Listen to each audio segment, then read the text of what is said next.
us a heads up. Okay. It's already recording. Okay.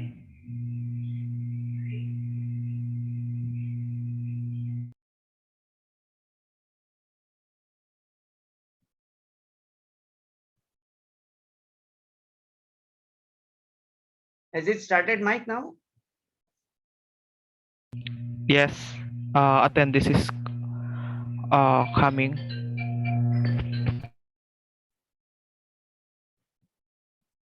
Okay.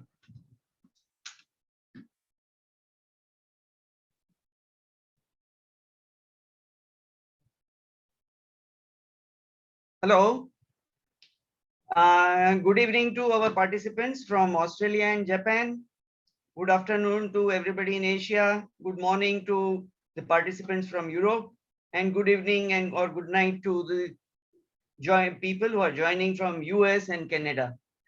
Uh, it is a pleasure to welcome you all to decarbonization of cement sector through CCUS. Um, we are now in the early stage of this webinar, and we will be starting the webinar soon. Before I start the webinar, may I give a few reminders to the attendees. Please ensure that your gadgets has battery, and because this is going to be one and a half hour long webinar. Kindly keep your mic on mute and turn off your video. If you have questions, you may use the tool of raise the hand, or you may also ask question through the chat box. The latter half is better for all of us. And we will be giving you a feedback from, and just prior to the end of the webinar, in later half of the webinar, and everyone is encouraged to submit that feedback for the benefit of future workshops and webinar. So thank you so much for that. Uh, we will be starting the webinar soon. It will be opened by Dr. Priyanta, who is Chief of Energy Sector Group and ADB, and he has a PhD in engineering from Imperial College. He was a regulator of utilities in Sri Lanka and has more than 75 academic papers to his credit. Dr. Priyanta was a director of South Asia Energy Division prior to becoming Chief of Energy Sector over here. It will be pleasure to hear him, hear his welcome address, as well as his views on CCUS. I welcome Dr. Priyanta to give his remarks. Thank you. Dr. Priyanta, the floor is yours. Thank you. Thank you very much, Darshak. Distinguished resource persons and invitees, participants from various regions. As I can see and heard that there are so many participants from various parts of the world. My colleagues from ADB, ladies and gentlemen. Good morning, good afternoon, good evening, and good night to all of you wherever you are joining from. I take this opportunity to welcome you to this webinar on carbon dioxide utilization in the cement industry. ADB operations have been focusing on the requirements of the new world order. In that, addressing climate change challenges has become central, particularly in the energy sector. In this regard, we are taking a long-term view and have reflected them in our new energy policy. And this policy will be considered by the board for approval next week on the 20th of October. ADB has already announced commitment to align its operations with Paris Agreement. ADB will achieve complete alignment of its sovereign operations by 1st July 2023. Alignment of its non-sovereign operations will reach 85% by 1st July 2023 and 100% by 1st July 2025. It is recognized that carbon capture, utilization and storage, or carbon capture and storage as an essential technology for complete decarbonization of the economies. It is an important technology with great promise, particularly in hard to abate industrial sectors. This is why, after working on the fossil fuel-based power generation sector initially, ADB started work looking at hard-to-abate industrial sector. In 2018, we worked on an industrial sector CCUS readiness study. Then in 2021, we worked on a pre-feasibility study for carbon dioxide utilization in the cement and refinery sectors. Between now and 2022, we will be working on a CCUS study covering the steel sector. The cement sector carbon dioxide utilization study was carried out in collaboration with Mrs. Dalmia Cement Limited. ADB appointed a team of technical consultants to work on this project. The company provided the necessary data.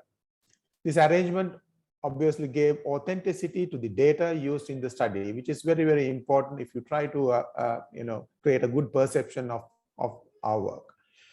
I would strongly suggest that the audience understand the process of this CCU project selection and the logic applied during the process.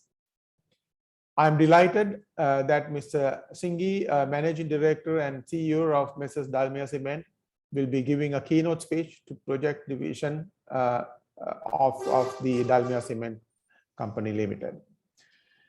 We are looking forward to hearing the views of the cement industry on their decarbonization plans.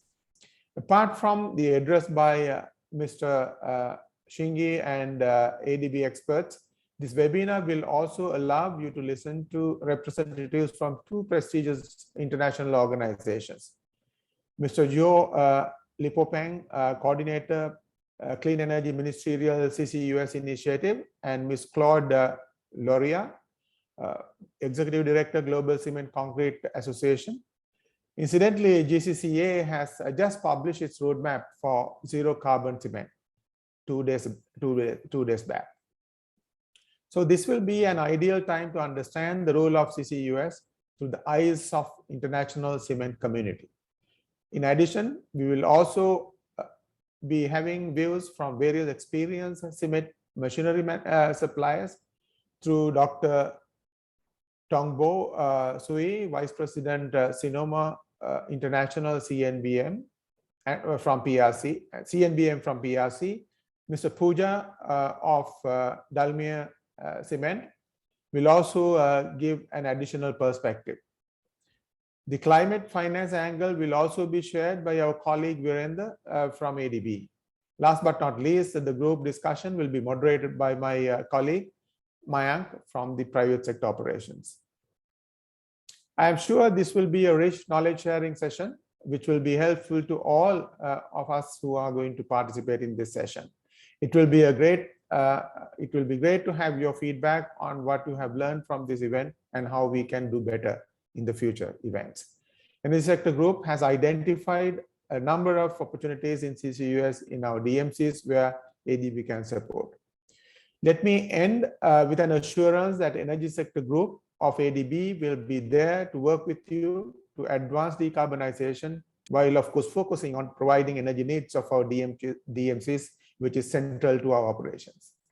Finally, I sincere thanks to the Department of Business, Energy and Industrial Strategy, UK, for their support to the CCUS fund, and this has immensely helped in CCUS related activities in ADB. Thank you very much, ladies and gentlemen. Over to you, Darsha.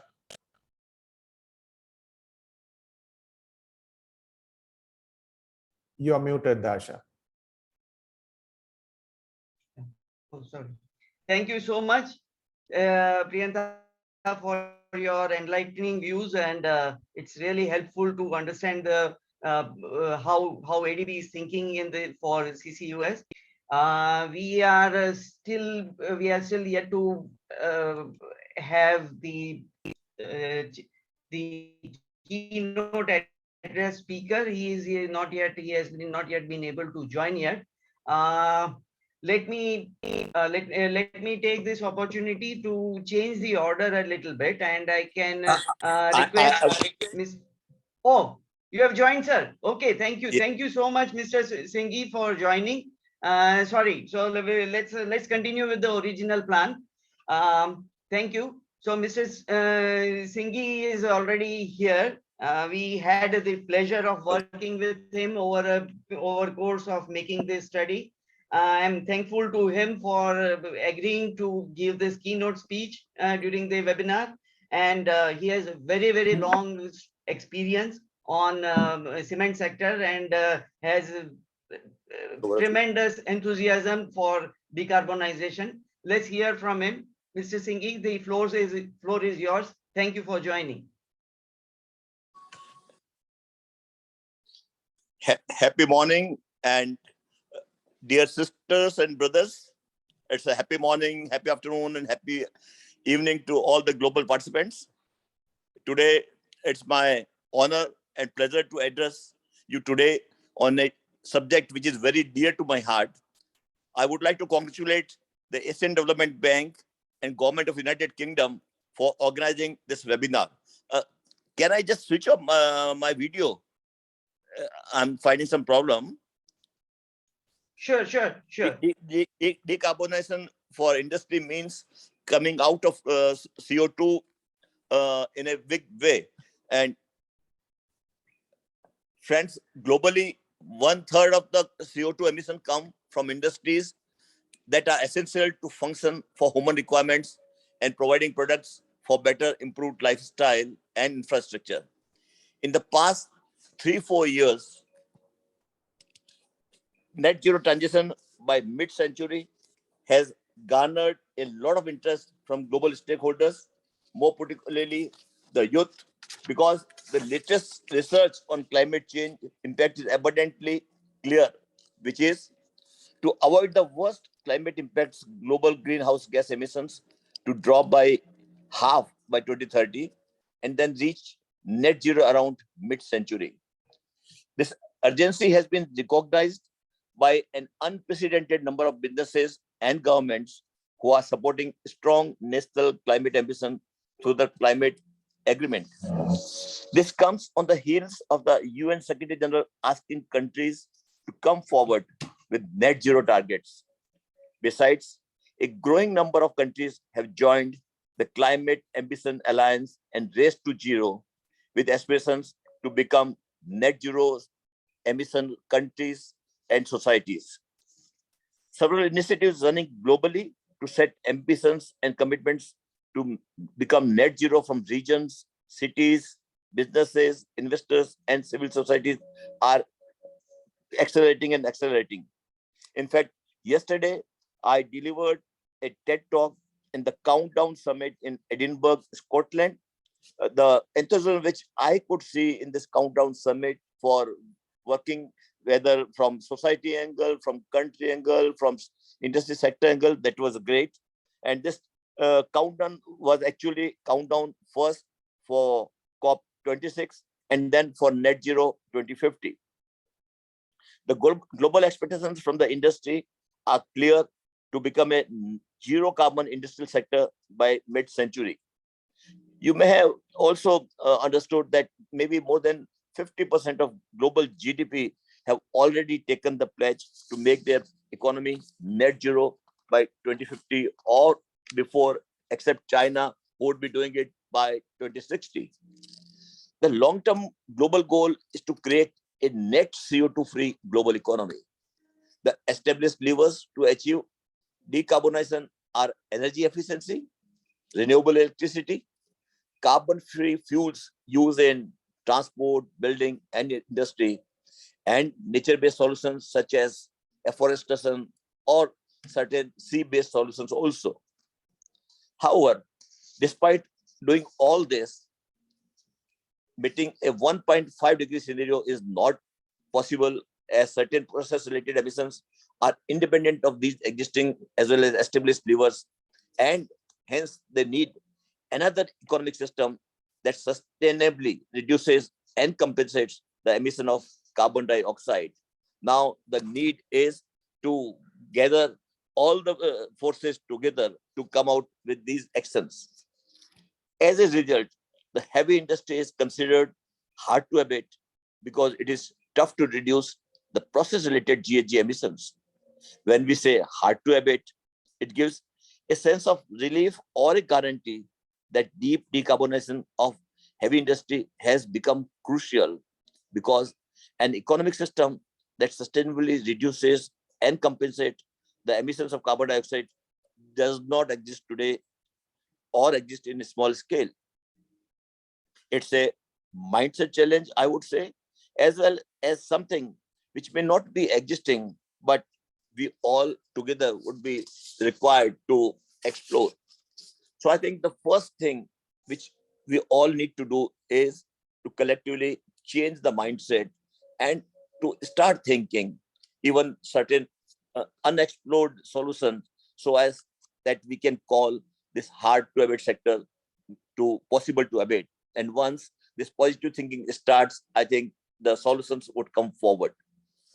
In this regard, I think Asian Development Bank had taken a lead, and then they have identified carbon capture and utilization as the one key subject area which can be helpful for changing the mindset. Everyone would acknowledge that strategies on reducing and utilizing CO2 for cost-effective business, sustainable business, long-term business is a critical, not only the discussion topic, but the action topic. In cement sector, 50 to 55% of the GHG emissions are process related, which can only be avoided by carbon capture and utilization. Someone would say storage, but I would come later on this. So we are saying that carbon capture and utilization should be one of the most important factor to emit stoppage. You may imagine why my interest lies so much in this subject area. The CCU is the decisive technological breakthrough that would enable the deepest decarbonization of the heavy industry. The complete neutralization of the emission is only possible when a scalable and economically viable option is provided in terms of CCU technology in a collaborative way. Of course, it's surely a long-term goal. At the same time, our efforts should continue to build the know-how and large-scale demonstration projects. In some geographies where the possibility of enhanced oil recovery is available, the CCUS may be financially viable option even today. At the same time, now there's a great hope from declining cost of green hydrogen due to economy of scale in electrolyzers and price of renewable electricity. There are several countries as well as continental measures being taken by the government to make green hydrogen part and parcel of our economy. Apart from scalability and technological challenges, we also have policy and finance related challenges in adoption of CCU on wider scale.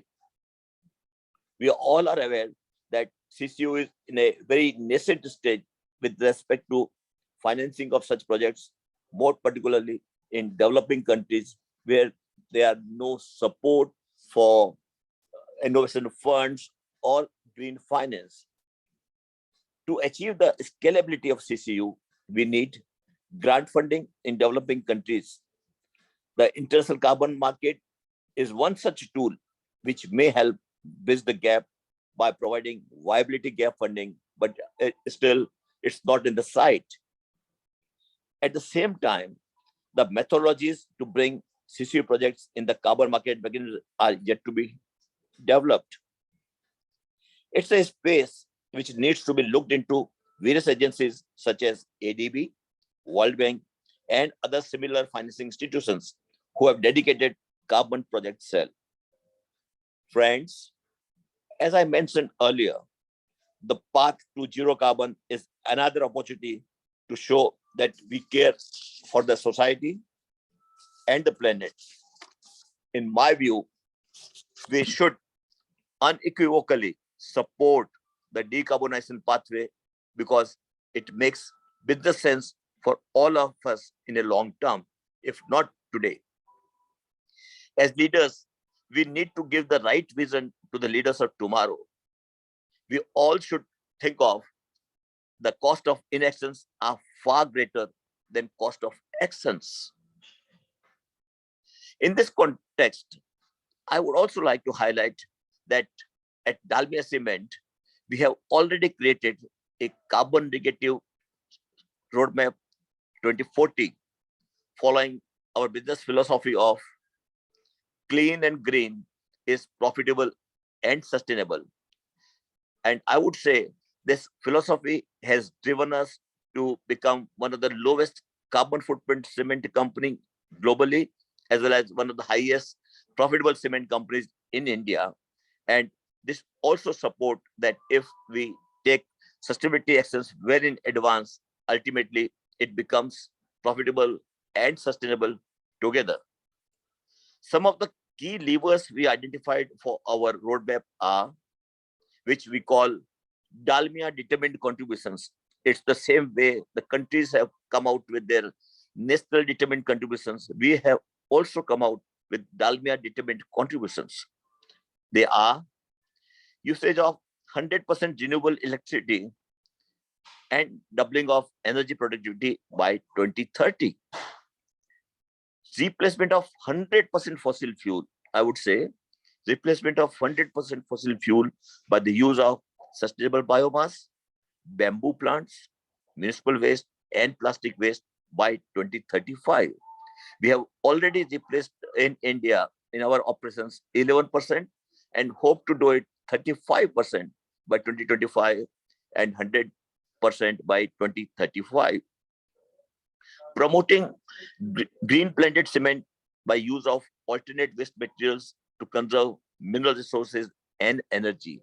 And in fact, we have also announced that from 25 onwards, we would only be producing blended cement, and which means that whatever cement we would be producing, that will be having 50% to 75% less CO2 emissions in comparison to ordinary Portland cement.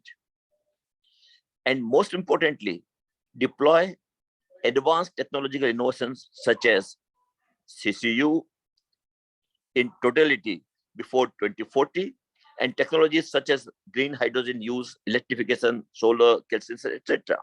We are expecting that by 23-24, we should be able to start one of the CCU project, and then slowly we should take it forward. We have also committed to a significant transition to electric vehicles by 2030. We have been recognized as one of the innovative company in climate change mitigation by UN Secretary General. Dalmia is also recognized by BBC World as one of the 5 climate defender, and we are ranked globally #1 on business readiness for low carbon economy transition by a leading international organization, CDP. Yesterday, we received the Platinum Award on Sustainability from Apex Foundation in India. We have been also designated as one of the 16 COP26 business leader, as well one of the 2 carbon pricing champion by World Bank Group. Now, I would like to say ADB has been very supportive of our initiative to set the carbon capture and utilization plant as first demonstration in the developing country, and that too in heavy industry sector. After the feasibility report is over and it is established that project is technologically viable as well as economically viable with certain demand signals and green finance, the role of carbon credit is also established for techno-economic feasibility of such CCU projects through this study. Going forward, we will approach ADB for taking up the project and taking up the Dalmia ADB partnership to the next level, where we can set up this path-breaking project in the cement industry as well as in the industry. On the utilization front, many products are being made at lab or pilot scale with CCU. So I'm sure that we will be able to take up CCU in a big way, and we will definitely seek support of ADB. In this reference, I would also like to convey my heartiest thanks and compliments to the ADB team for the best efforts they have made to make this feasibility study possible and successful. Friends, now I would like to say that in the post-pandemic world, many things are already changing. The way to do business has changed for each one of us to some extent. It is deeply understood that a healthy and wealthy society is the first requirement of a long-term sustainable business operations. As availability of finance at the right price is critical for decarbonization in the cement industry and CCU, it is recommended to come out of 5 to 7 years payback return period investment, or to come out of safe haven of finance and be a risk partner for a shared vision. It is understood that future technologies progress would make the CCU journey easier with the falling cost of technologies such as renewables and green hydrogen because of improvement in scale and efficiency. At the same time, to ensure the current tapering of carbon emission continue, we will need to enable a policy environment for the transition of carbon-intensive industries such as cement. In the end, I congratulate all the participants attending this webinar. It shows, friends, your resolve to bring CCU at the main lever to fight climate change and provide green products to society. It is our positive mindset and courage that resolves difficult and near impossible things. I would like to conclude my speech with few rhythmic couplets on CCU. Carbon capture and utilization is abbreviated as CCU. We need this climate vaccine. We need this CCU climate vaccine to save Earth from ICU. Technologies, policies, finance, and innovations are tools in our range.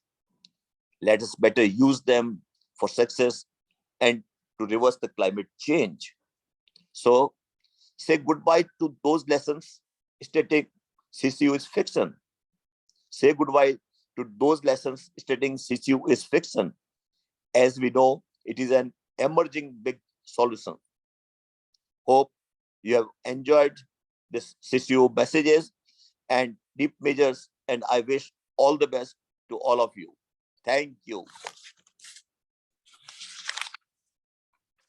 Thank you so much, Mr. Singhi, for your enlightening views. I mean, it has been a pleasure to understand as to what is the calculation and what is the pathway which you are going to trade when you reach net zero by 2040. The message of Dalmia's dedicated unit of carbon credit is also a very, very interesting idea. I'm sure it will be traded in a big way. Thank you so much for your views. I'm sure there will be further opportunities to discuss your plans further, and we can take things forward with ADB, and let's wait for that. So now, friends, after these views of Mr. Singhi, we will take things forward to the next interesting half of the session, wherein we will be taken through the whole process as to what are the thought process of the experts. This expert-led discussion is being led by Dr. Tony Zhang. He has a PhD in chemical engineering and is also a trained lawyer. He has been part of many CCU related studies and has led the study with very competent team of experts. So I hand over this presentation, floor to Dr. Tony Zhang.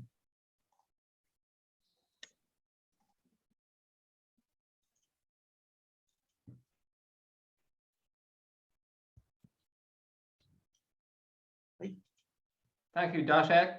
Thank you for the introduction. And I'm very honored to support ADB for this work. And I really enjoyed all the discussions with all the experts and worked on these projects. So we are in the following 25 minutes also, we're going to go through different aspects of these projects. On a high level, this project basically looked at the technical and economic feasibility of capturing CO2 from a cement production process and converting the CO2 into a sellable product.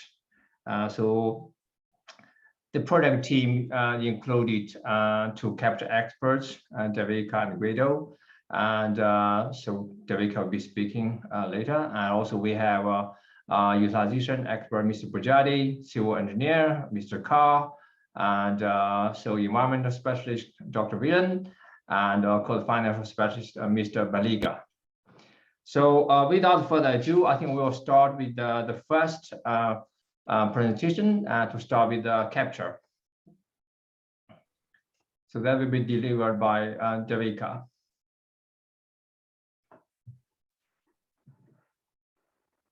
Darshak, can you change the next slide? Am I audible? Yeah. Okay. Thank you, Tony. There's not much I can. Mr. Singhi has already covered most of the aspects of CCS, importance of CCS in the cement industry, and I'm honored to be a part of this wonderful team that we've worked. To give you a brief background, we all know that CCS and CCUS is gaining traction all around the world.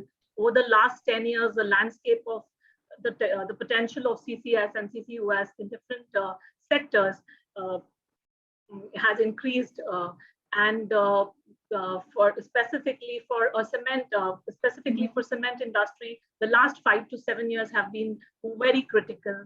And we all know that cement was, is, and will be very significant in the coming years, especially for a developing nation like India, where housing and everything is very critical. So that first, I just wanted to touch base on that. And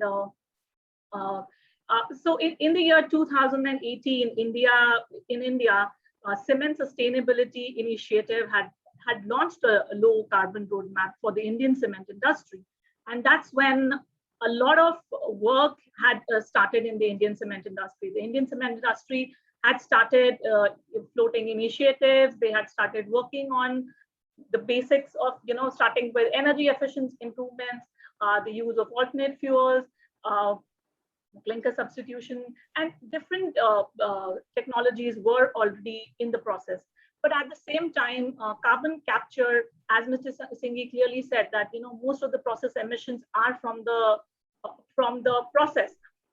So carbon capture, we cannot debate that carbon capture is very vital for taking all those emissions.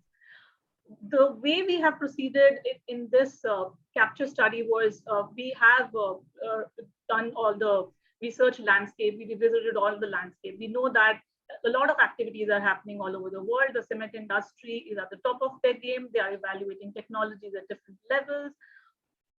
But at the same time, when we look at India, there are not many commercially demonstration plants that are available in India. But when we talk about R&D, there are a lot of emerging technologies coming out of India, which is still at a university level, but there's a lot of work going on in carbon capture in India. Now, moving on to the next slide. Yeah, thank you. So basically, we all are talking about carbon capture, but how is a waste resource like, everybody talks about carbon emissions being the waste, but we should see it as a resource. But at the same time, it has to be any technology to work, even if it is technically, number one, it has to be technically feasible. Then it has to be economically viable. But at the same time, there have to be collaborations between the government, industry, and the finance community, which will take this project to the next level. The main cost economics of a capture process, mainly we'll start with the feed, that is the flue gas. That means when we start with the flue gas, what is the concentration of CO2? High, low concentrations are very critical for deciding the economics of the process. Similarly, the temperature of the flue gas, the pressure. Other than these, the most important factor is also what is the end of use purity of the material that you are establishing for this carbon capture work. Now, given the condition that if you look at all the CCS and CCUS studies all around the world, amine technologies, which is a post-combustion technology.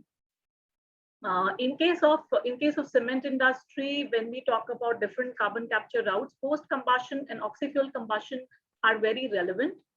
Post-combustion is the most mature technology, and it has been like with amine absorption processes have been used in every sector for carbon capture, and it's an established technology.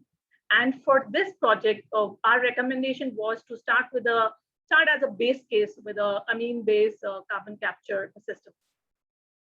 Next slide, please.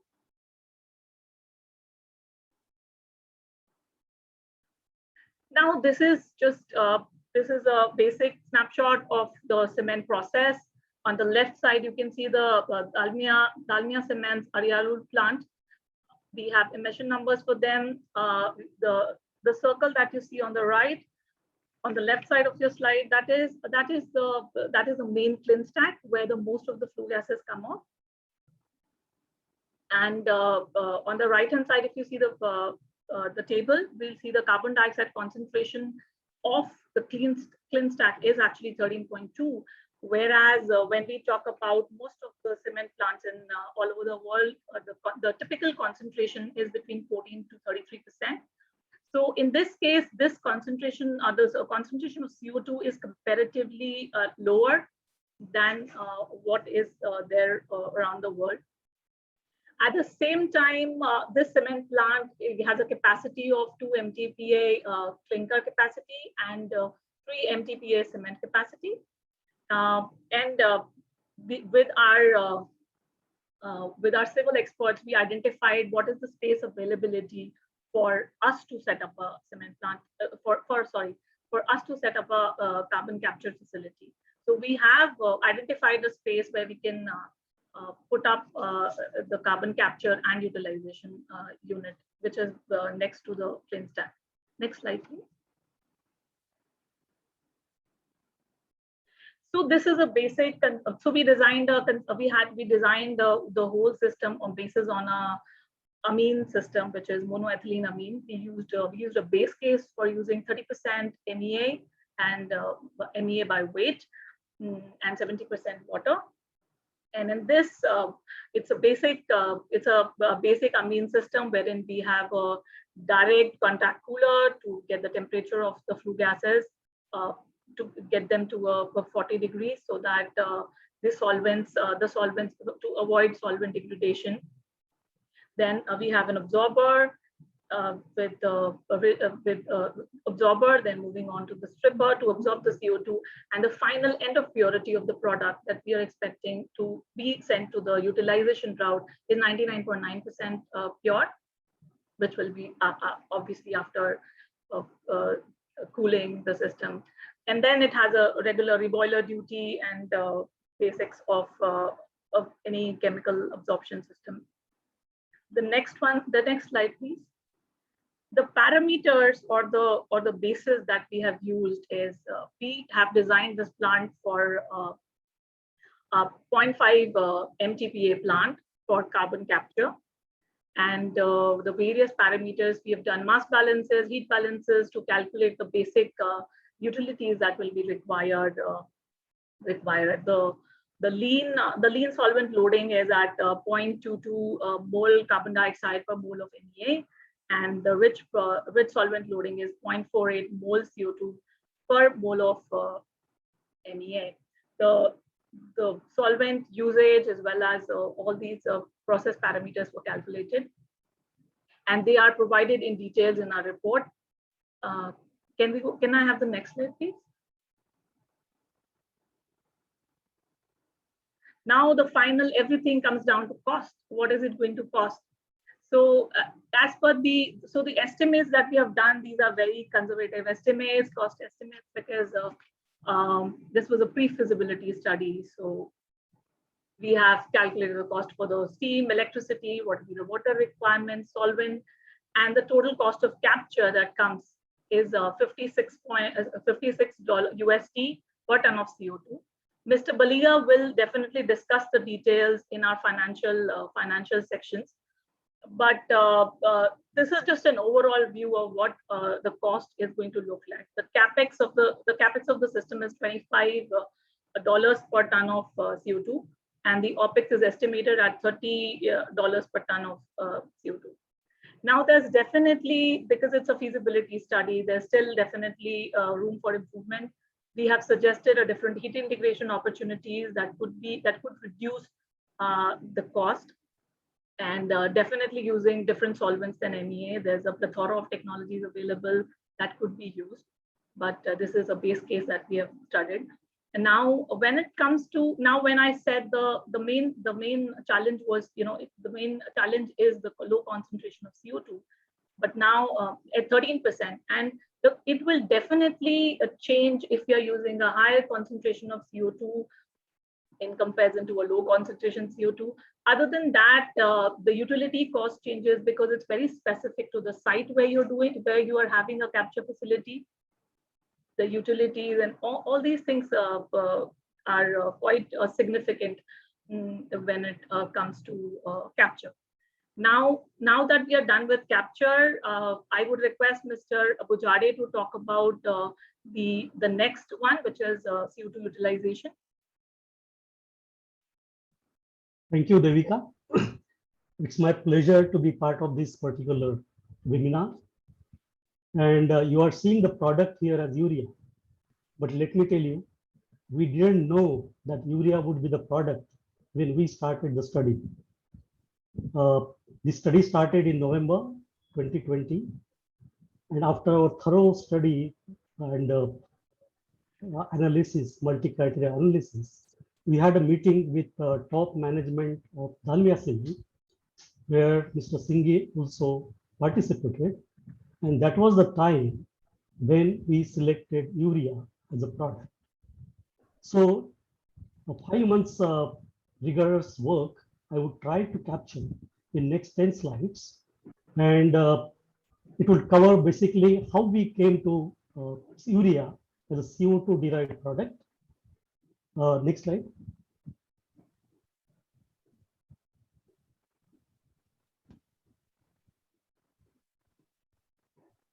Hello. Yeah. So urea is basically well known as a fertilizer product. It's also used, in fact, in various chemical manufacturing. And since this is the audience mainly from the cement industry, there was a recent study done how urea can be useful to mitigate thermal and shrinkage cracking concrete. Recently also I came to know that urea can be used as a basically in gold refining. As you can see from the left bottom chart, CO2 is mainly used at this stage for the urea production. Apart from the basically EOR, and the global consumption of CO2 total so far is around 272 million tons per annum. So urea production using CO2 is a well-proven technology, implementation option without any technical risk. Next slide.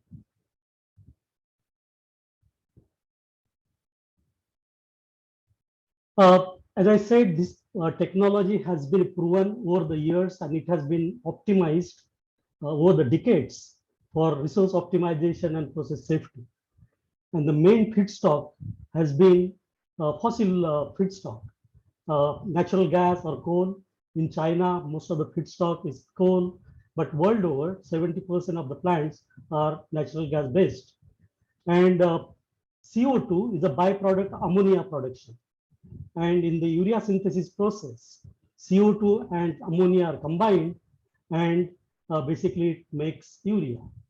Now, when we are talking about the CO2 utilization from cement plant, we will not have ammonia available over there. So CO2 is one of the main feedstocks. Ammonia needs to be purchased or procured from outside. And going forward, ammonia, if it is a green route ammonia, then it will become energy negative. And there has been, as I said earlier, large scale plants operational, technology is already optimized, and there is no risk of basically technical viability of urea manufacturing from CO2 utilization. Next slide.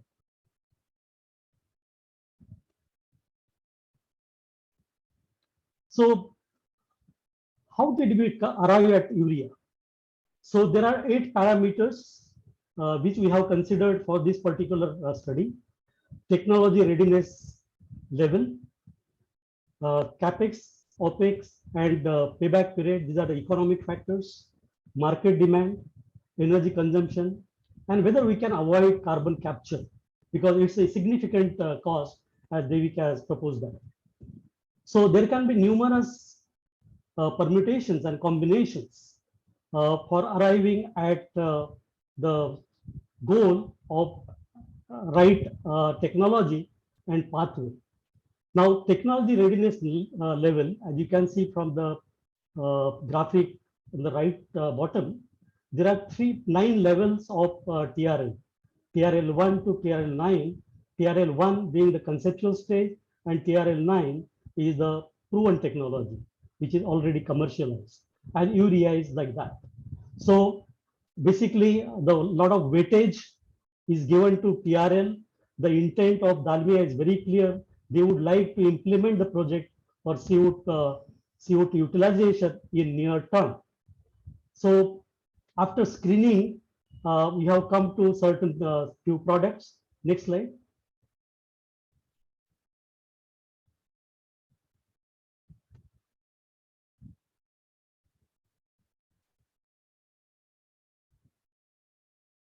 So this is the approach we have taken. So you will see, and multiple pathways and products are there, and every day there are innumerable publications coming, and every technology developer claims that their technology is the best. So it makes the selection of particular product and pathway very challenging. And the only way is to do the technical due diligence, proper mathematical modeling, to arrive at least the quantitative approach before we select the product. So one of the parameters is technology readiness level, as I mentioned before, and urea, and basically the soda ash. These are the products which are matured, and there are different technologies like algae production, methanol, methane, at different technology readiness level. Now, what happens to the carbon which is captured and which is utilized? This was very relevant topic, in fact, in this study, and Dalmia wanted to know what happens to this carbon which will be utilized. And the right side top block provides basically the what happens to carbon which is utilized. So there are mainly 3 pathways: a closed pathway where you can lock it carbon and it does not escape into the atmosphere. That is the right approach, basically ideal way to capture and to arrive at the negative carbon scenario. This cyclic one, that means you capture it, utilize it, use it, and during utilization again comes back. So for example, if we convert into urea, for example, again part of it gets recycled back. Similarly, even for the if we convert CO2, make algae or any biomass out of that particular CO2, and if we convert into fuel and we burn it, again it will come back. So it's an open pathway. But if it is part of that particular biomass, is converted into biochar, then it will not come out into the atmosphere, not immediately. It may be hundreds of years. So these are the ways, and it is very essential that we must know what happens to CO2 capture. And that is one of the major ingredient while selecting the pathway. What is the potential of CO? Because unless it is significant, and considering the amount of CO2 that is already in the atmosphere, the pathway which we select has to have significant volume. And that is why IEA report shows that it is the fuel, it is the chemicals, not polymers and other things which are having very less quantity of CO2 consumption. So that is why these are the areas. Mineralization is one of the most promising area basically for CO2 utilization. And ultimately the economics. Theoretically, it's fine. Most of the technology are technically feasible, but what major constraint and the bottleneck is the economics. So it has to be sustainable, then only it will see the day of the light. So technology review, screening and criteria-based quantitative selection and multiple pathways make the product selection more challenging. But during this exercise, with the help of Dalmia and with other experts, we came to a solution which we find basically the most relevant for cement industry, and particularly in Dalmia. Next slide.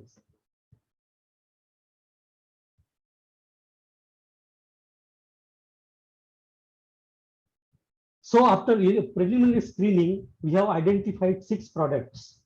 So besides urea, soda ash, in fact, before we started the study, in the public domain, it was the information was available that Dalmia would set up soda ash plant, and that was the starting point. In fact, what we have come to conclusion was a different outcome.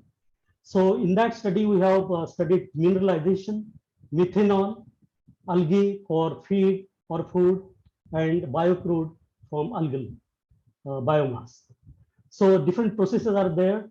Apart from urea and soda ash, most of the processes are not proven on the commercial scale.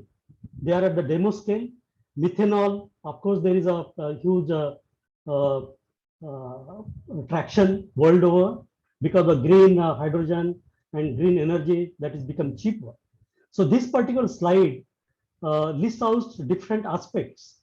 Avoidance of, say, I would go back, go to item number 8.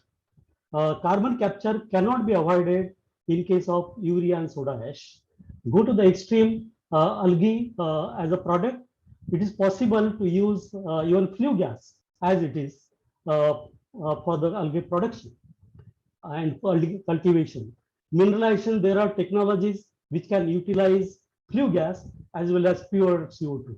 Methanol will require basically the pure CO2. So purity and avoidance of carbon dioxide as a feedstock depends on the product that you are making out.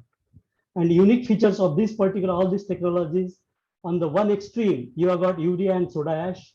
There will not be CH removal from the atmosphere. There will be GHG reduction. But in case of algae or mineralization, there is a huge potential to reduce the CO2 from the atmosphere, and there will be more reduction from that. So these are the products which are shortlisted, multi criteria analysis. Next slide will show the score of these technologies. Next slide. So these are score chart for various technologies. Before we arrived at this particular scoring numbers, a lot of work has been done mathematically and giving the weightage to each particular technology. All those details are there in the report, detailed report, which is available in the public domain. I will take just to explain how these numbers are arrived at. I will take one example of TRL. The total weightage out of 100 is 40. Now, because the urea is 100% proven technology commercially implemented, so it will get the 100% score as far as the TRL is concerned. And if you multiply by that 100 by 0.4, then you get 40. On the other hand, if you go to the algal biocrude, TRL is between 5 to 8, depending on the steps. And if we give 80% score for TRL for the algae product, then 80 multiplied by 0.4 will give 32 score. So like that, we have basically arrived at this scoreboard, and you will see the overall score. Urea comes out basically the strongest, mainly because of the TRL and the economics. On the other hand, algae for the feedstock, aqua feed or other feedstock, because this is the commodity product and it has to compete with basically the available feedstock that is available, the score is less. But mind well, these are only the guidance, and these are the specific numbers as applicable for these parameters. The situation may change depending on the customer and the time of this particular study. So in the short, urea is the winner in this particular evaluation, followed by mineralization and methanol and soda ash. Algae has a tremendous potential for the large scale CO2 sequestration, but then the technology and the investment point of view, it's a long-term solution in my view. Immediate solution for this particular application is the urea. Next slide. Mr. Bujade, can you just speed up the conclusion, basically? Yeah, so this is the last but one slide. Here we have shown basically the impact of steam and the impact of CO2. To summarize, basically, even if there is an increase in 25% cost of steam cost, the cost of urea increases by less than 1%. If the cost of CO2 is increased by 40%, the cost of urea goes up by 5%. So in the urea section, the electricity or energy cost is not significant, but it matters when it comes to green ammonia or CO2 capture. And detail are worked out by finance specialists. LCA details are given by the environment specialists in the report. So it is advisable to go for the largest possible scale plant because we get the economy of scale advantage, and that is what we have found here. So this is the last slide. Thank you for patient hearing, and I'm handing over to the finance specialist, Mr. Balika. Before that, just go back to the slide. I have already concluded, but very interesting graphic you will see on the left side. The CO2 is the stable compound. When we are burning the fuel oil, you will get the energy. But when you are converting back into the chemical or fertilizer, we need to have the energy. So that is the main thermodynamics of the CO2, and these aspects I have already covered in my presentation. Thank you very much. And this particular LCA model which we have developed can be utilized for shortlisting the options, not only for the cement industry, but for industry in general. Thank you very much.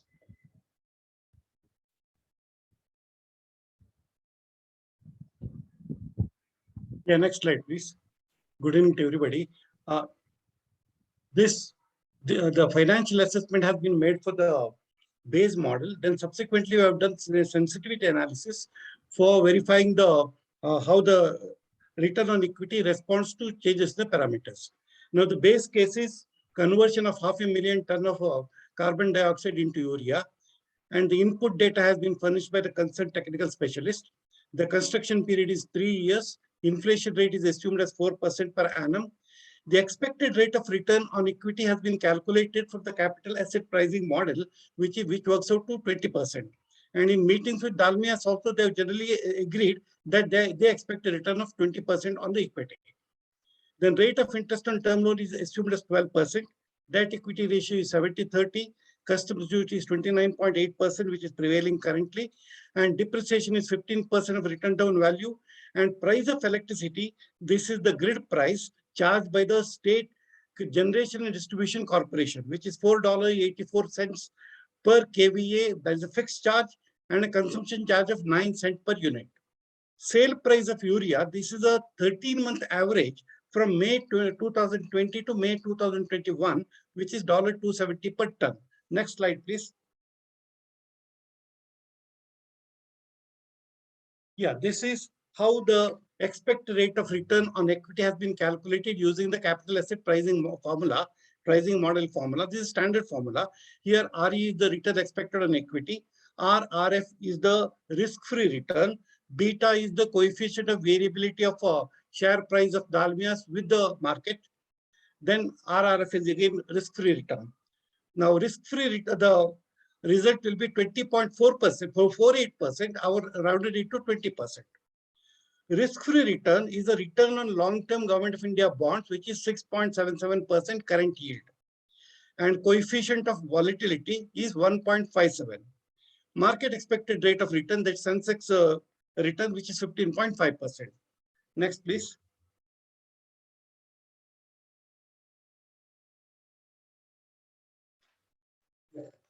So this is the capex, is total capex is $365.43 million.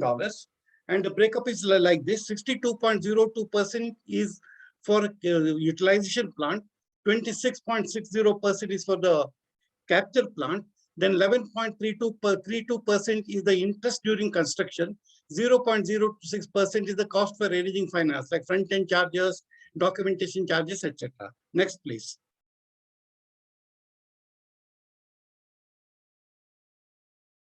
Yeah, this is the breakup of production cost.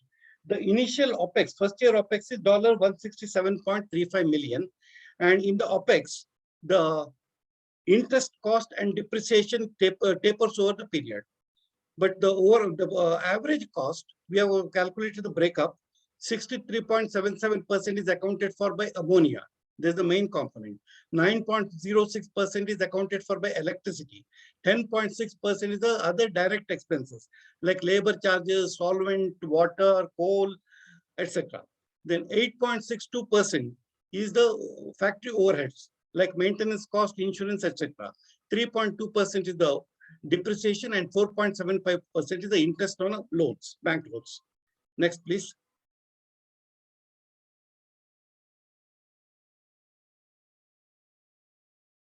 The major cost of production is the ammonia cost and then electricity.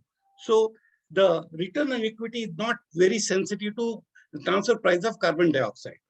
The base case transfer price is $55.65. That comprises the OPEX cost of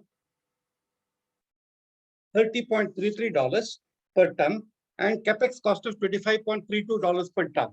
The CAPEX cost is calculated by annuitizing the total CAPEX of capture plant over 25 years with an interest rate of 12.3%, which is the weighted average cost of capital. Next, please. As ammonia accounts for major part of the cost, the return on equity is highly sensitive to cost of ammonia. So if the cost of ammonia is $270 per ton, it's 5.69%. If it goes up to $320, it falls to negative 6.31%. The fluctuation is over 12% range. And the base case, we have assumed the cost of ammonia is $300 per ton. Next, please. The return on equity is also sensitive to electricity tariff. Now, the base case, we have assumed as the grid price, the cost of electricity supplied with the state corporation, which is 9 cents per unit of consumption and $4.84 per kVA per month. That is the fixed cost. Now, if the electricity cost goes down, the Dalmias expect that they can procure electricity at 4 cents a unit. At that rate, it will be about 4.58% return on equity. So the fluctuation is over for 4.57%. That's quite a good sensitivity. Next, please.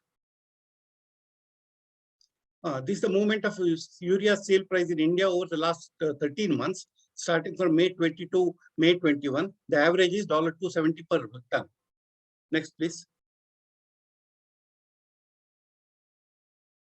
At a price of $330, the sale price of $330 per ton of urea, with the electricity price of 4 cents per unit, at $330,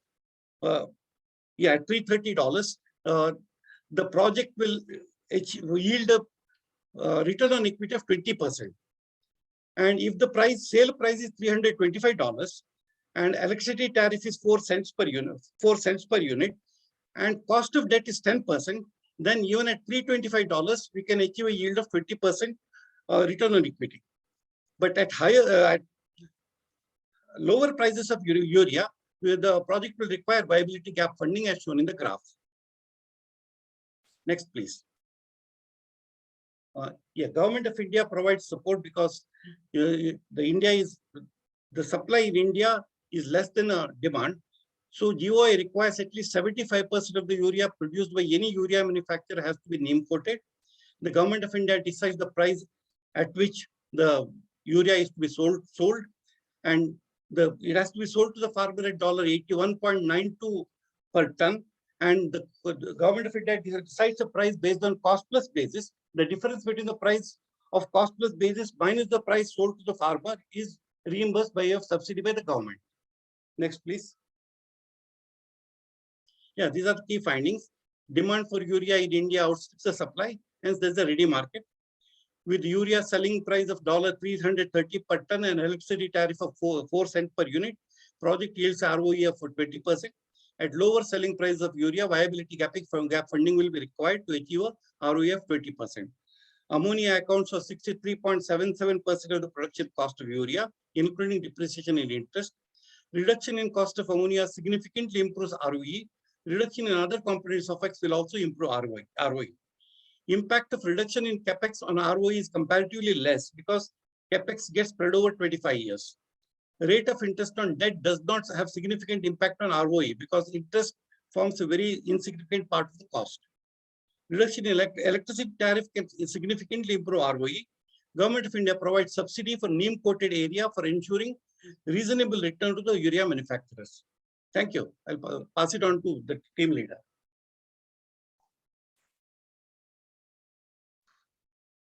Thank you. Okay, apologize. So we are running slightly behind the time. Thanks, Devika, Brigitte, and Baliga for the excellent presentations. And for time reason, I will not repeat this. I will just focus on one key slide. Dartek, please, next slide.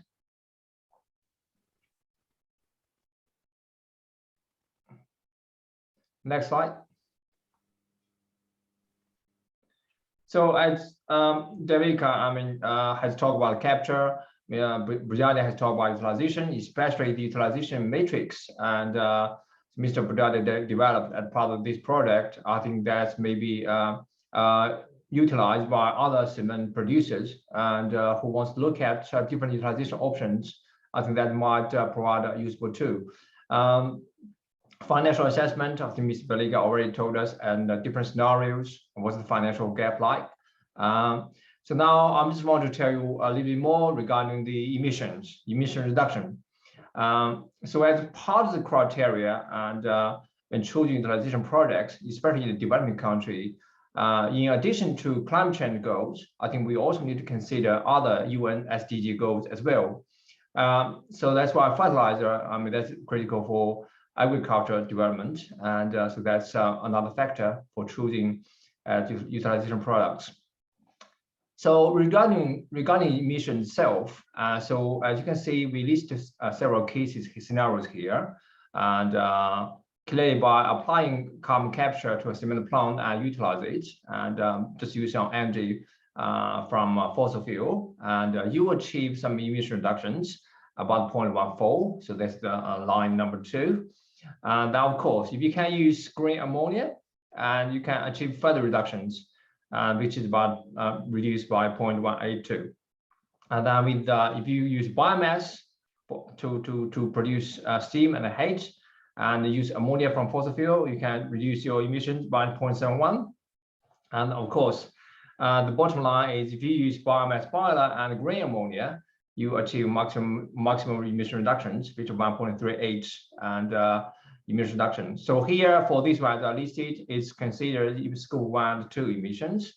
So that's the scope of this study. Next slide. So basically disclaimer, and I don't need to read this out, but just that this work, so basically not ADB, not the author, makes any warranty or express or implied or assume any legal liability or responsibility for the accuracy, completeness, or usefulness of this information. And I'm not going to read this whole thing. And I look forward to the discussion after this. Thank you very much. Thank you so much, Tony, for and of course the whole team, which has worked very, very, very hard to arrive at these findings. All the experts who are present, who have presented this, and those who have not been able to present because of time constraints. So all of them, at least personally, we must thank them for bringing out this document. now we are moving into a more exciting phase of this this webinar, wherein we are having a team of leading lights of the industry who will be sharing their views after having a look at what has been presented. This is a panel discussion which will be led by Mr. Mayank Chaudhary, who is a principal investment specialist based out of Delhi at private sector operations in Asian Development Bank. He is a alumnus of Indian Institute of Management, Ahmedabad, and is holding a degree in engineering. And recently, and he is also looking after South Asia in general as a project as a project leader. I'll hand over to Mr. Mayank Chaudhary for a discussion on the webinar. Thank you. Thank you, Darshak, and good afternoon, good evening, everybody. I will keep, since we are running behind schedule, so I will keep it very short and quick, and pardon me, but we'll have to just move along the discussion so that we can cover maximum possible items. If I may, please request all the panelists to switch on their camera and come online.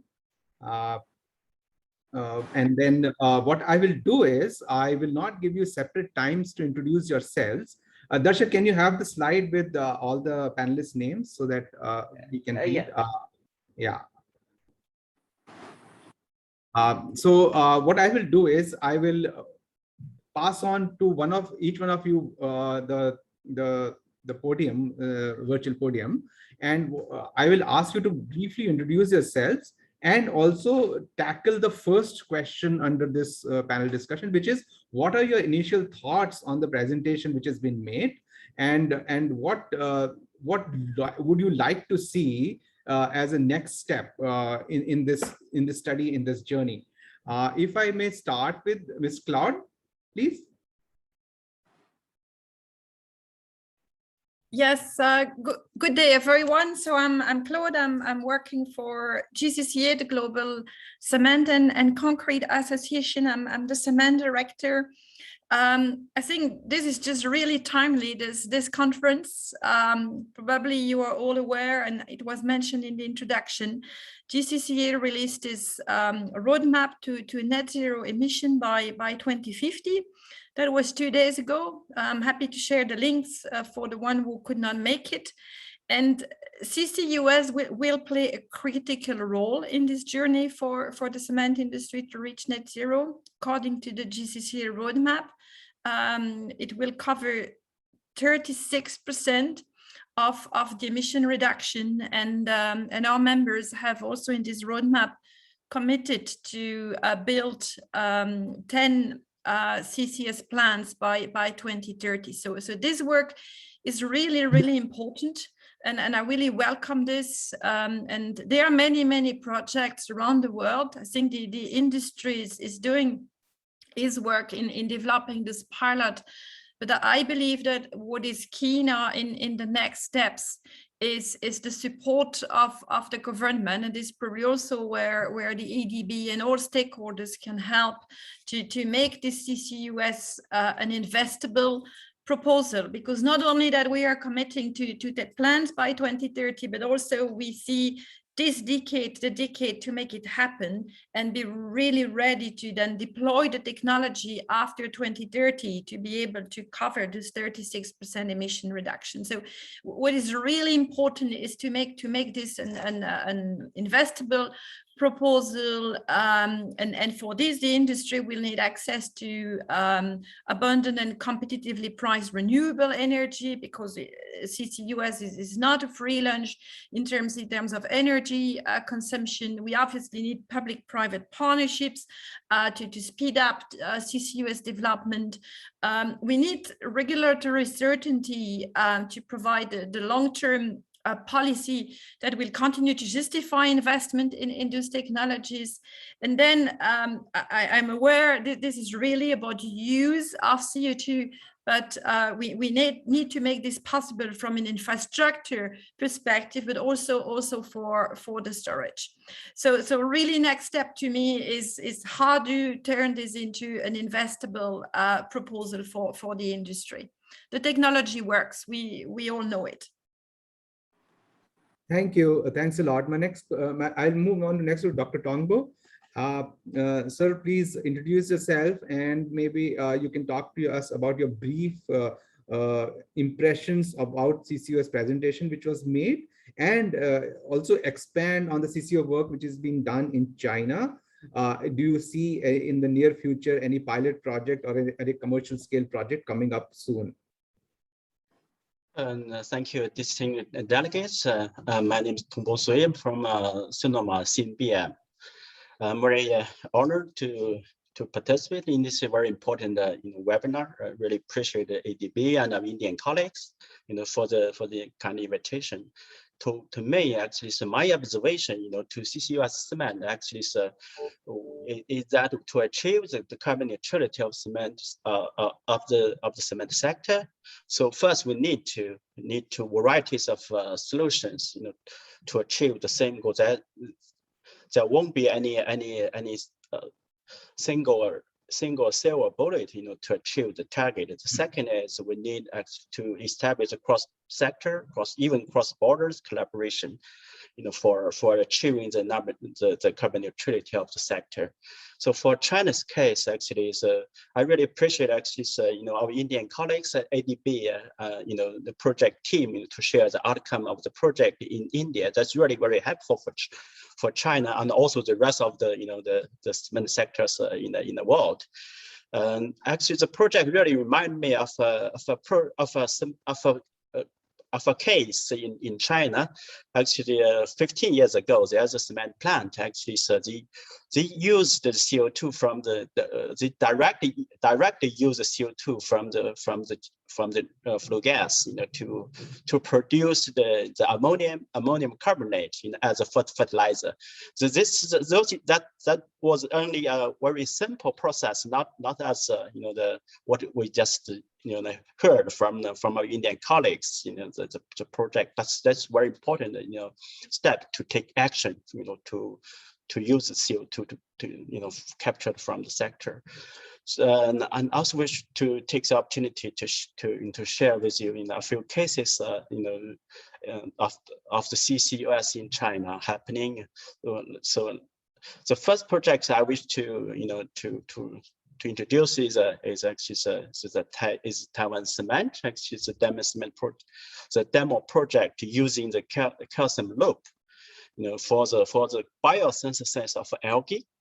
And the second project, you already know, that's our Chinese colleague Anhui Kanch to build a demo project with capacity of 50,000 tons of CO2 captured per year, using the post-combustion technology. In terms of Sonoma CNBM, we also actually completed in the process design of the oxy-fuel combustion using the oxy-fuel combustion technology, with capacity of capturing CO2 from 50,000 to 100,000 tons of CO2 per year.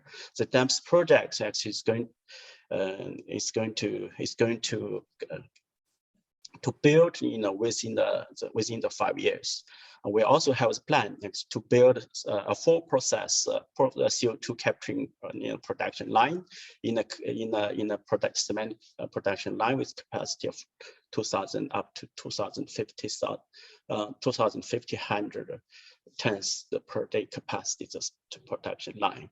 So and also we wish to introduce some cases in China happening with the similar process, the mineralization sequestration process to generate the value added product.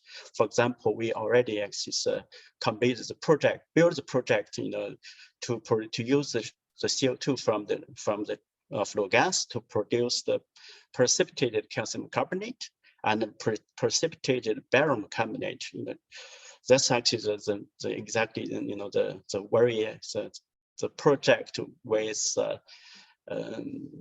with economic viability.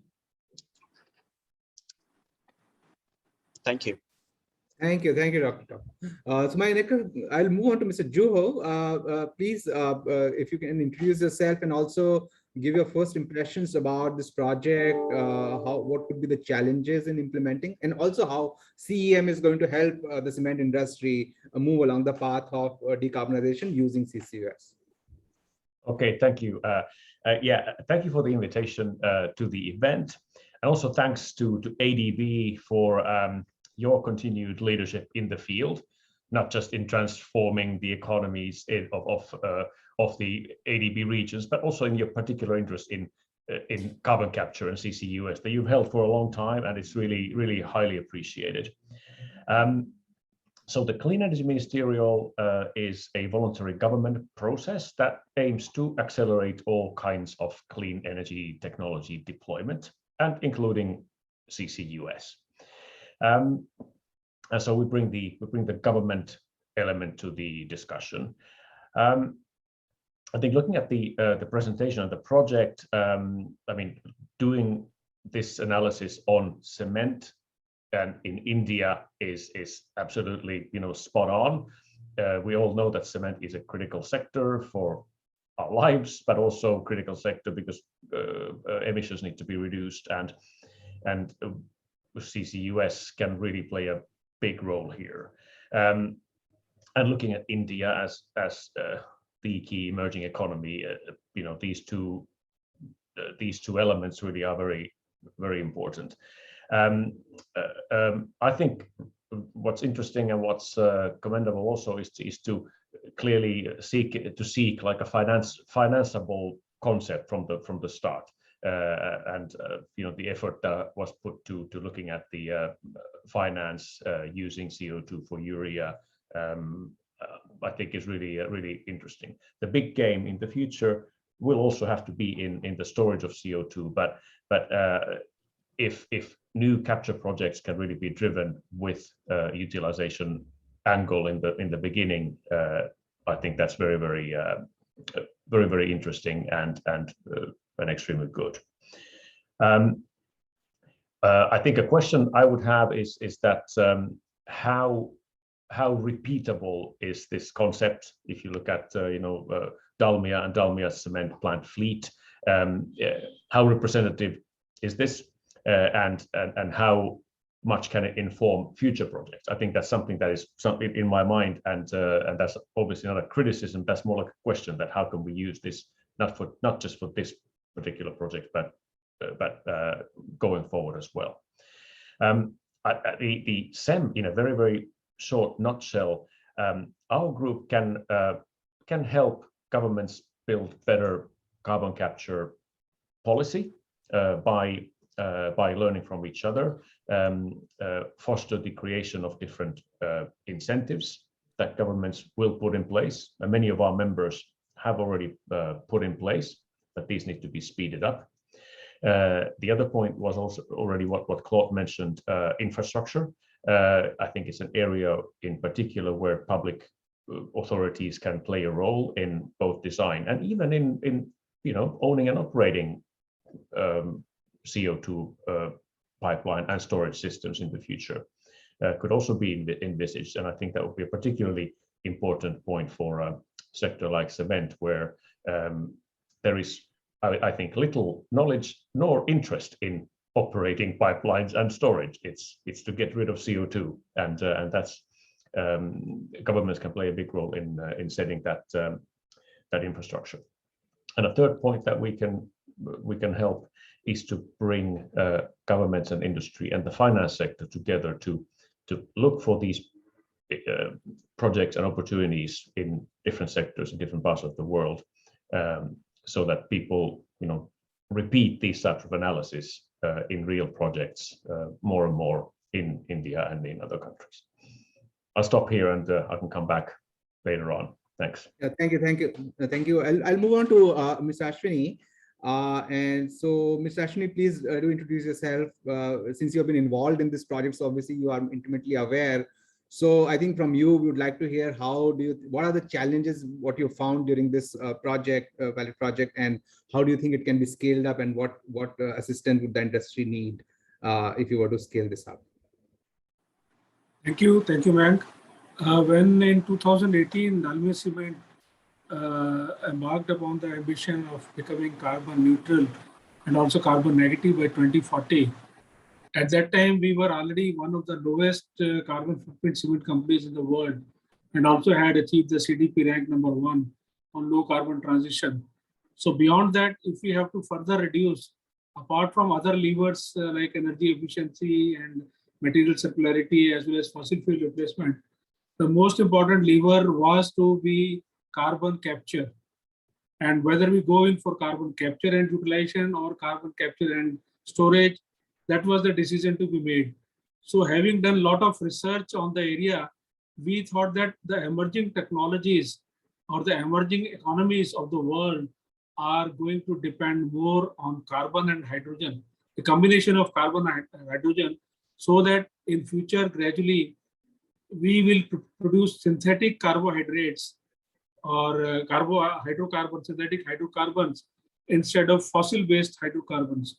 So with that view, we started thinking in terms of creating a carbon capture and utilization scenario where we can utilize CO2 as a precious raw material, because we know that carbon has a lot of utilization, not only as a solid carbon, as a carbon fiber, but even the combined carbon also in hydrocarbons as well as in carbohydrates can become a very precious raw material in future if we are able to develop those technologies. So that's why we wanted to work only in that direction towards working for carbon capture and utilization and not going for carbon capture and storage. Having decided that which technology to begin with, as Mr. Bujade had explained that we had a number of technologies to pick from, so that, but at least for the first project, we wanted to pick a technology where we do not have any market constraints for the product. So for, as well as the technology should otherwise be very well proven, except for the carbon capture part, which has yet to be established for the cement player.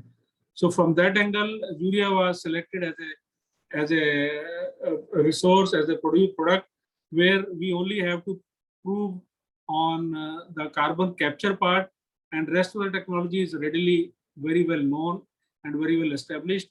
The market is also there. There is a lot of demand of the project. The product is in demand. There is shortfall of urea. So with that angle, we thought that urea will be the first raw material which we should be able to produce from the captured carbon dioxide.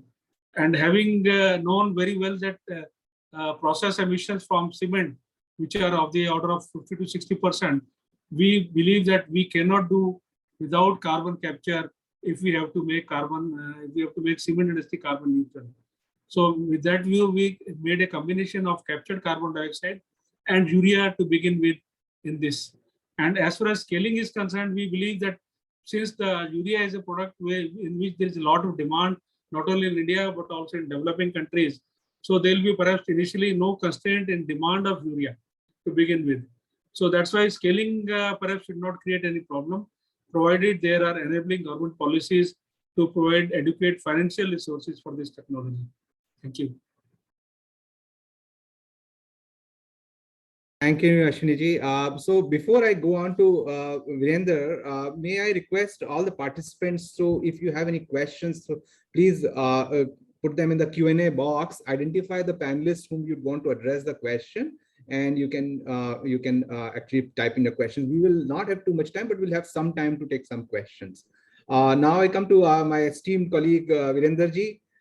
Please, Virender, please, can you provide ADB's view on CCUS? I mean, you've been piloting this for a long time within ADB. So where do you see the journey moving forward from here? I mean, we have done this pilot, we have the results of the study. Where do you want to see this moving, and how ADB is looking to support this space? Thank you, Mayankji, for first of all inviting me and to this esteemed panel. This was a very enlightening session for me to join, especially just before COP26. This discussion seems to be heating up, and I look forward to further conversations. And before I get to answer your question, I'm very glad that this the initial discussion that I held with Mr. Singhi at COP25 in Madrid has resulted in this study, in these findings, this panel, and this fantastic team which has put together this this whole project. So I'm very glad, that the 1ADB approach that we talk about has taken a good shape and delivering this forward. On your question, see, broadly speaking, CCS is a very integral part of the for the journey towards net zero. It has been highlighted by various esteemed panels, and most recently by IPCC and the IEA. And IEA in one of its reports says if 2% target has to be achieved, it requires an inclusive approach, and CCUS could contribute up to 14%, which is quite important, And Priyanta in his opening remarks also said that the new world order, CCS and CCUS are going to be very important technologies for the decarbonization that we are all working at the Asian Development Bank. So, and in this context, the presentation that we have seen is a very important milestone, I would say, because this CCUS can provide very important solutions for abating hard to abate industrial sectors. I think this is very important accomplishment, and very glad to hear that now we have certain business solutions, technical solutions included, that can actually be scaled up and can be replicated. So I think this is a very good accomplishment, and that's my first reaction. And I said, team Dalmia has a fantastic job, including ADB team. So we definitely have a clear opportunity moving forward here, especially for Team Dalmia to assume leadership and demonstrate that this can actually be done on the ground, and which will provide a good basis for other companies, and including other companies in other countries, to replicate and even scale it up. But I have learned a lot from the presentation and also the fellow panelists, and I think what we need to do is to, besides looking at closing the commercial viability, what also needs to be looked into very seriously is to build the facilitative infrastructure, and also to build the policy framework that will provide incentives for companies to adapt to this technology. So I think what we need to build is a total ecosystem, build synergies, and build momentum. Now, directly answering your question, what ADB is doing, we have done a lot of work on this one. Dashak, my colleague, has been working very hard onto this together with our energy team. I think where we can take it forward from here is, what we need is a good pilot, and where we can also show how ADB in its 1ADB approach can support implementation of a good pilot that can be replicated. Now, good pilot would meet the capacity building support, the technical support, the way we are doing. Look into the opportunities where we can bring some concessional financing, including, if possible, through the carbon finance and also underlying finance, to make sure to demonstrate that these projects can actually be implemented on the ground. I think the taste of the pudding would lie in the eating, and that's where we can come in and present a good case, a good pilot that can be replicated. I'll stop here, man. Happy to have any questions further. Yeah, thanks a lot. Thanks a lot, Virender. And we are getting a few questions in the chat box. I don't think we are going to be able to take all of them, but I have a few questions, I think, which I'll ask. The first one is from Mr. Juho. The question is that in emerging economies or in developing countries, there's no regulation or against CO2 emissions. And so how can the governments bring in legislation which will incentivize cement companies to actually go for CCUS technologies? Oh yeah, a great question. I think obviously there needs to be willingness from the governments in the countries actually to want to do that. I mean, nobody else can put the legislation in place except the governments in the countries. But I mean, but to help that, I think there's various ways that, for example, multilateral finance institutions like ADB could help build capacity, technical assistance in different countries, and also like our colleague was saying, identify the pilots and start working on them. Otherwise, also, I think setting certain plans for building of the infrastructure is a key thing that governments can do to help industries also then to have more confidence that there will be infrastructure in place. Looking at COP, looking at the Article 6 of the Paris Agreement, potentially also these international arrangements between countries that could help transfer of money and CO2 reductions.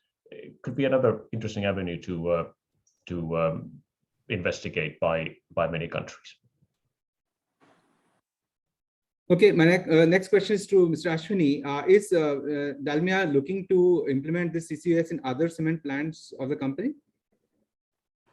Yes, we have at the moment 8 integrated units and 9th has been very recently commissioned. So we have plans to make our company carbon neutral. So essentially by 2040, all our plants have to be going in for carbon capture and utilization. This being the first demonstration project. And then our plans, we are still working. How do we go about, and then how do we select different technologies? And the technologies, what we believe is that for cement industry, technologies like mineralization are going to be very important. At present, because urea was the selection because it offers most benefits on account of its market scenario, and mineralization is yet to be achieved a perfect stage. But once it achieves a TRL level of very high, 9 and above, we will definitely, apart from urea, also consider mineralization and also synthetic methanol. Because we know that hydrogen, India is having a big focus on hydrogen economy. And the government of India has taken a target that in next 4 years, the hydrogen cost should come down to $2 per kg from present $5 to $6 per kg.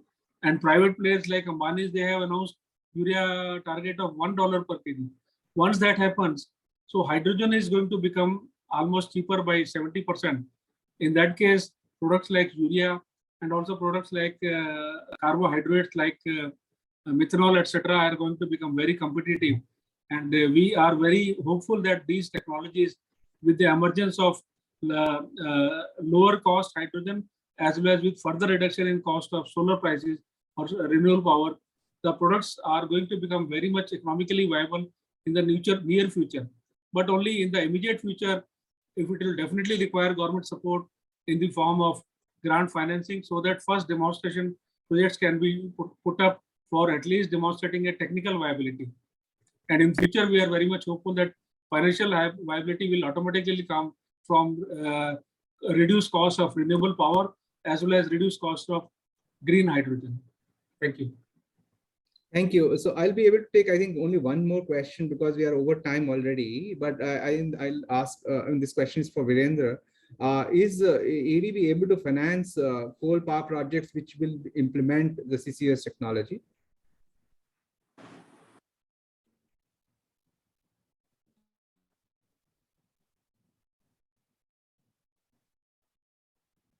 Virendra?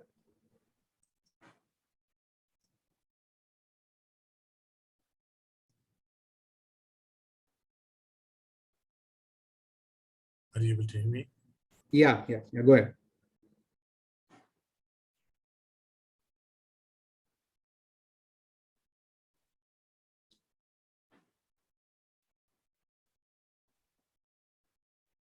I think Virendra is probably having some connectivity problems. Since I also am from ADB, let me try and attempt to answer this question, although I'm from the private sector side of ADB and not from the policy side. But ADB, it is very clear, ADB cannot finance any new capacity creation in the coal power projects.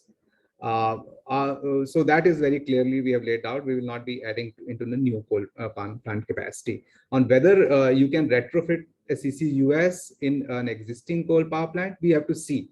It has to be done on a case-by-case basis. It'll basically everything we do in the power sector or eventually all our operations will need to be Paris aligned. And And we will look at on a case-by-case basis whether a coal power plant actually can implement a CCUS and which can be financed by ADB. But yeah, Claude, you have raised your hand. No, thank you. Thank you. I just wanted to comment on what Ashwani said. I really believe that when we speak financing, what we need now is have to de-risk. So it's not necessary loans, but there is really a need for grants, and we need to find a financing structure that really helps the industry now. And the biggest part is the de-risking one. That's what I wanted to highlight.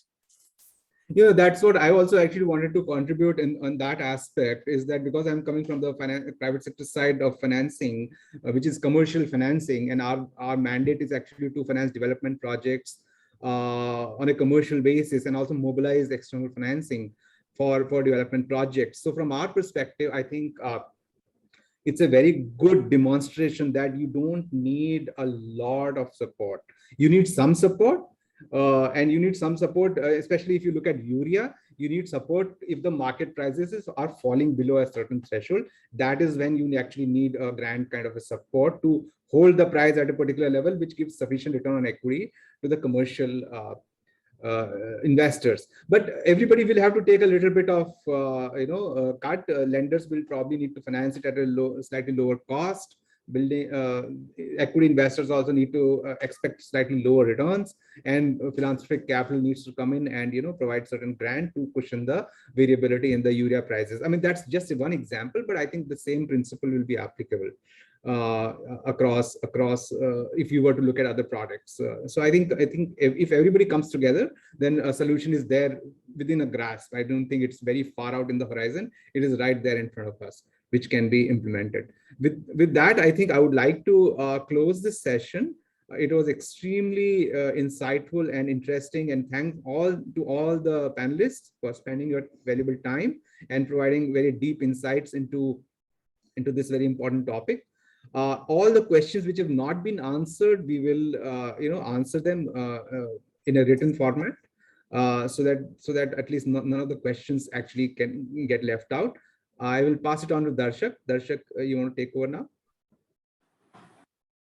Thank you so much, Mank, for handling this very, very important discussion with industry leaders. Thank you so much.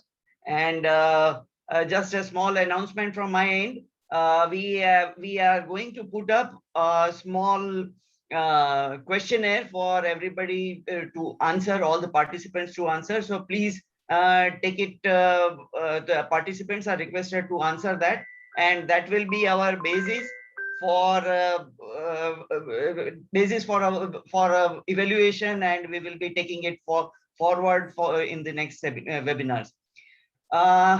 And now, while the participants are filling this, I'll request Mr. Jinmiao Xu to come online and give his closing remarks.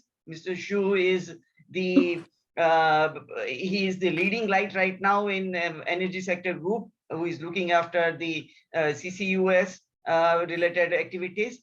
He is having a master's in the power sector, and he is having a basic degree in environmental engineering.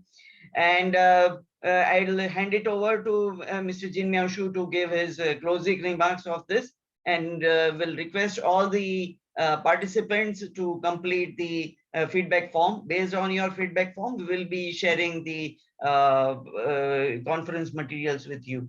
Thank you so much. Mr. Jinmiao, floor is yours. Thank you, Darshak. Ladies and gentlemen, let me thank Dr. Priyanka, Mr. Hingi, all the panelists, consultants, and audience for attending this webinar and share your insights. This was one of the first attempts of ADB team to engage in hard to decarbonize sector. The study is unique for us due to a number of the reasons, like it is carried out in hard to decarbonize sector like cement. It is with a private sector player. It is in a country which has huge potential CCUS deployment. It helps local economy with urea, an important input for agriculture-dominated economy. While the technical potential is already demonstrated in the study, it does have unique challenges in terms of financial viability in typical circumstances of India, and is also subject to global price fluctuation. Both the international price of the urea and input cost of the ammonia. So it is necessary for the industry, financial institutions, and countries to work out a solution to take this initiative forward. On a different note, last week was a rather eventful from the CCUS perspective. On this Monday, IEA published a report on ammonia.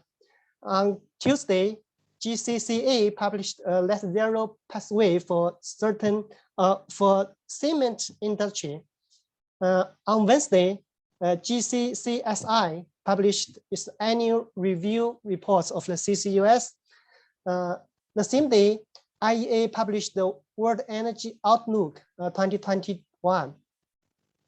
So if you are someone like us who are deeply involved in CCS, you will be overwhelmed by the information and the data. From my own observation on CCUS in Asia, important observations outside India are last year, there were 3 CCUS projects started in Asia, excluded PRC, 2 in Indonesia and 1 in Malaysia. PRC continues to be a leader in CCUS development, demonstration, and deployment. In the context of the commitment, China is the only DMC which has included CCS in its NDC. Further to that, Indonesia has identified the CCUS in their long-term decarbonization plan and submitted to UNFCCC. Perhaps areas of interest for ADB in the next 1 year, we will focus on CCUS in hard to decarbonize sectors, common CO2 infrastructure, storage, potential identification, and policy dialogue and capacity buildings. So please feel free to contact us in case you have any interesting ideas. Last but not the least, I must thank my colleagues who have worked behind the scene and helped us in organizing this big event. Thank you, Dashika Mehta, Mark Jensen, Josini, April Del Cruz, and Rose for your big support. In closing, I wish to thank once again all participants and speakers for your participation and active engagement during the webinar. Hope you took benefits from this knowledge event and enjoy it. Thank you. Over to you, Darshak. Thank you for a very good closing remark. We look forward to the path ahead for CCUS, and let's see, we can put something on ground in next 1 year, something that is more fundamental. Thank you. See you again soon.